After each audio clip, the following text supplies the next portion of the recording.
ఇప్పుడు నేను మీతో డిస్కస్ చేయబోయే టాపిక్ వచ్చేసి క్యాన్సర్. ఈ క్యాన్సర్ ఎందుకు వస్తుంది, అది ఏ విధంగా వస్తుంది, ఎలాంటి ఆహారం తీసుకోవడం వల్ల వస్తుంది అనే దాని గురించి డిస్కస్ చేయబోతున్నాను. మనం ముఖ్యంగా చూసుకుంటే ఈ మధ్యకాలంలో ఏ విధంగా అయితే డయాబెటీస్ ఉందో సేమ్ అదే విధంగా క్యాన్సర్ అనేది పెరిగిపోతుంది జనాల్లో. అది ఎందుకోసం వస్తుంది అంటే ముఖ్యంగా మనం తీసుకునే ఆహారం వల్లనే ఆ క్యాన్సర్ అనేది రావడం జరుగుతుంది. మనము ఈ మధ్యకాలంలో చూస్తే ఎవరింట్లో చూసినా కూడా మన డ్యూటీస్ వల్ల కావచ్చు, మన లైఫ్ స్టైల్ వల్ల కావచ్చు, షెడ్యూల్ కుదరక బయటి ఆహారాన్ని ఎక్కువగా ప్రిఫర్ చేస్తున్నాం.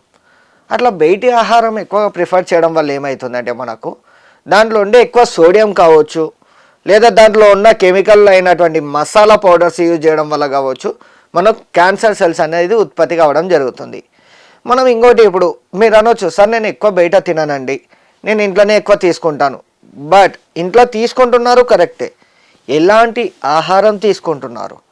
ఓన్లీ కార్బోహైడ్రేట్స్ తీసుకుంటున్నారా, ఫ్యాట్స్ తీసుకుంటున్నారా, ప్రోటీన్స్ తీసుకుంటున్నారా, వైటమిన్స్ అండ్ మినరల్స్ తీసుకుంటున్నారా అనేది కూడా చూసుకోవాలి. ఎందుకు అంటారా, మన ప్లేట్ అనేది రెయిన్బో కలర్ లాగా కలర్ఫుల్గా ఉండాలి. ఎప్పుడైతే ఆ విధంగా ఉంటుందో కలర్ఫుల్గా, అప్పుడు మన బాడీ మనలో ఉన్న ఆర్గాన్స్ కూడా హ్యాపీగా సాటిస్ఫై అవుతుంది. లేదనుకోండి ఇప్పుడు మనము ఒక కుర్చీ, ఇప్పుడు నేను కూర్చున్న కుర్చీ ఉంది, ఒక 4 legs అనేది ఇంపార్టెంట్. మనం ఇప్పుడు ఈ 4 legsలో ఏ ఒక్క లెగ్ లేకున్నా కూడా మనం కూర్చోలేము, కింద పడిపోతాము. అదేవిధంగా మన బాడీ కూడా ఒకటే కోరుకుంటుంది, నాకు మంచి ఆహారాన్ని పెట్టు, నేను మంచి జీవితాన్ని మీకు ఇస్తా. మనం మంచి ఆహారం అంటే ఇప్పుడు ఏమైంది, మంచి ఆహారం ఇస్తున్నామా అంటే టైం దొరకక తింటున్నాం, మంచి ఆహారం తీసుకోవట్లేదు అని నేను చెప్పాను. కానీ తీసుకునే మోతాదులో తీసుకోకుండా తక్కువ తీసుకోవడము, లేదంటే ఏదో ఒక దాన్ని స్కిప్ చేయడం వల్ల ఏమవుతుందంటే అనేక లైఫ్ స్టైల్ డిసార్డర్, అలాంటి లైఫ్ స్టైల్ డిసార్డర్లో క్యాన్సర్ అనేది ఒకటి. ఈ క్యాన్సర్ వచ్చిన వాళ్ళు ఇప్పుడు ఏ విధంగా కంట్రోల్ చేసుకోవాలి అండి అంటే మరి ప్రోటీన్ ఫుడ్ ఎక్కువగా తీసుకోవాలి. ఎందుకు అని అంటే ఎప్పుడైతే క్యాన్సర్ వస్తుందో వాళ్ళకు ఇమ్యూనిటీ పవర్ అనేది లో అవుతుంది. ఇప్పుడు మళ్ళీ ఆ ఇమ్యూనిటీ పవర్ని పెంచే ఫుడ్స్ ఏమేమి ఉంటాయంటే ఒకటి ఫ్రూట్స్లో బాగా ఉంటాయి, లైక్ కివీ కానీ, డ్రాగన్ కానీ, వాటర్మిలాన్ కానీ, ఆరెంజెస్ కానీ. అంటే వాటర్ కంటెంట్ ఎక్కువ ఏ దాంట్లో అయితే ఫ్రూట్స్లో ఉంటుందో దాంట్లో ఇమ్యూనిటీని బూస్ట్ చేసే తత్వం అనేది ఉంటుంది. దానివల్ల ఏమవుతుందంటే ఇక్కడ క్యాన్సర్ వచ్చిన వాళ్ళకు ఒకటి ఇమ్యూనిటీ అనేది బాగా కావాలి, సెకండ్ థింగ్ ప్రోటీన్ అనేది కావాలి. ఇమ్యూనిటీ నేను చెప్పాను మీకు. సెకండ్ థింగ్ వచ్చేసి ప్రోటీన్ ఎక్కువ ఏ దాంట్లో ఉంటుంది. When you come to veg part అంటే ప్యూర్ వెజిటేరియన్స్కి వస్తే ఒకటి పన్నీర్లో ఒకటి ఉంటుంది, తోఫు కానీ, రాజ్మా కానీ, సోయా కానీ, సోయా చాంక్స్ కానీ, దాల్స్ కానీ, పల్సెస్లో కానీ ఎక్కువగా ప్రోటీన్ అనేది ఉండడం జరుగుతుంది. మరి నాన్ వెజ్ పార్ట్కి వచ్చినట్టయితే చికెన్లో కూడా మనకు 2 types ఉంటుంది, ఒకటి దేశీ చికెను, ఇంకోటి బాయిలర్ చికెను. ఈ మధ్యకాలంలో మనం చూసినట్టయితే ఎక్కడ కూడా దేశీ చికెన్ అనేది దొరకడం లేదు, నథింగ్ బట్ నాటుకోడి ఎక్కువ ఊర్లలో దొరుకుతుంది. ఒకప్పుడు నాటుకోడి అనేది విపరీతంగా ఉండే, ఇప్పుడు బాయిలర్ కోడ్లు అనేది రావడం జరుగుతుంది. మరి అది తీసుకోవద్దంటే ఇప్పుడు తప్పదు ఇంకా మన పరిస్థితి, కాబట్టి తీసుకోవచ్చు. అది కూడా ఎట్లా అంటే వీక్లీ వన్స్ కానీ వీక్లీ ట్వైస్ కానీ తీసుకోవచ్చు. లేదు మాకు నాటుకోడి దొరుకుతుంది, నథింగ్ బట్ దేశీ చికెన్ దొరుకుతుంది అనుకుంటే వీక్లీ వన్స్ అట్లా తీసుకోవచ్చు.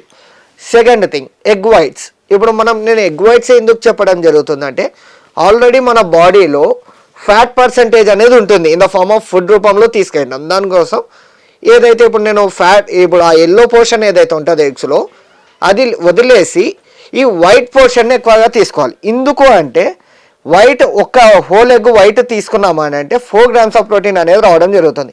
ప్రతి ఒక్క మనిషికి ఇప్పుడు సపోజ్ ఒక బాడీ వెయిట్ 70 kgs ఉందంటే 70 grams ఆఫ్ ప్రోటీన్ అనేది రావాలి. ఇప్పుడు ఆ 70 grams ఆఫ్ ప్రోటీన్ రావాలంటే మనం ఇక్కడ ఒక 3 to 4 ఎగ్ వైట్స్ అనేవి మన డైలీ లైఫ్లో పెట్టుకోవాలి నాన్ వెజ్ వాళ్ళు. సో దట్ అప్పుడు ఏమవుతుందంటే 3 to 4 సపోజ్ 4 eggs తీసుకోండి, 4 into 4 16 అంటే అట్లా ఒక 16 grams, మళ్ళీ ఒక 16 grams నట్స్లో లైక్ ఆల్మండ్, బాదం, వాల్నట్స్లో ఇట్లా రావడం వల్ల వాళ్ళు ప్రోటీన్ అనేది కంప్లీట్ చేసుకోగలుగుతారు. ఫిష్ కూడా తీసుకోవచ్చు వాళ్ళు. ఫిష్లో కూడా సాల్మన్ కానీ, తునా కానీ, అపోలో కానీ, సారడాన్ కానీ ఇలాంటి ఫిషెస్ తీసుకోవచ్చు. When we go for red meat పార్ట్కి వస్తే రెడ్ మీట్ అనేది కంప్లీట్గా అవాయిడ్ చేయాలి. నథింగ్ బట్ మటన్ కావచ్చు, బీఫ్ కావచ్చు, పోక్ కావచ్చు, ఇవన్నీ అవాయిడ్ చేయాల్సి ఉంటుంది. ఎందుకంటే రెడ్ మీట్ అనేది నాన్ డైజెస్టబుల్, దానివల్ల ఇంకా మనకు కొలెస్ట్రాల్ అనేది పెరుగుతుంది, ఇంకోటి డైజెషన్ అనేది సపోర్ట్ చేయదు. దానికోసం ఇలాంటివి తీసుకోవాలి. అందుకు వీళ్ళు ఇలాంటివి ఎక్కువ ఎప్పుడైతే క్యాన్సర్ వచ్చిన వాళ్ళు ఇలాంటి ప్రోటీన్ డైట్, ఇమ్యూనిటీ బూస్టింగ్ చేసే డైట్, దాంతోపాటు ఎక్సర్సైజ్ మెయిన్. అది ఎక్సర్సైజ్ మీరు per day from wake up till bed time మీరు 5,000 to 10,000 స్టెప్స్ చేస్తారా, లేదా ఇప్పుడు మనం ఇదేది యోగాసనాస్ వేస్తారా, లేదా వర్కౌట్స్ చేస్తారా అనేది ఒక ప్రొఫెషనల్ కోచ్ ద్వారా మీరు సలహాలు తీసుకుని ఎక్సర్సైజ్ అనేది చేయడం జరుగుతుంది. ఇంకోటి మనం చూసుకున్నట్టయితే మరి ఇప్పుడు పార్ట్ చూసాము, మరి బయట ఫుడ్స్లో ఎక్కువ ఏ దాంట్లో వస్తుంది అంటే కార్బోహైడ్రేట్స్. ఇప్పుడు లైక్ బేకరీ ఫుడ్, ఇప్పుడు బేకరీ ఫుడ్ లైక్ బ్రెడ్ కావచ్చు, బిస్కెట్స్ కావచ్చు, దీంట్లో కార్బోహైడ్రేట్స్ తీసుకోవచ్చు, బ్రెడ్ బిస్కెట్ నో ప్రాబ్లం అది రెగ్యులర్గా. కానీ అవి తప్పించి పిజ్జాలు, బర్గర్లు, లేదంటే ఫాస్ట్ ఫుడ్ కానీ, లేదంటే పానీపూరి ఇలాంటి కార్బోహైడ్రేట్స్ కానీ, ఇంకోటి మసాలాలు, ఇంకోటి కొన్ని రాష్ట్రాల్లో మసాలాలను కూడా బ్యాన్ చేశారు.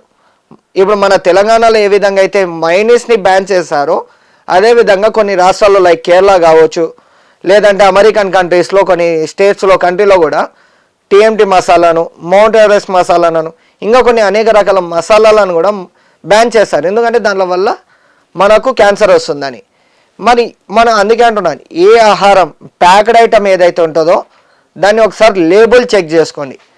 లేబుల్ చెక్ చేసుకోవడం వల్ల ఏమవుతుంది అంటే మనకు ప్రాపర్గా నాలెడ్జ్ అనేది రావడం జరుగుతుంది. దాంట్లో ఎందుకంటే సోడియం ఎప్పుడైతే ఎక్కువ ఉంటుందో దాంట్లో పక్కాగా కెమికల్ అనేది యాడ్ కావడం జరుగుతుంది.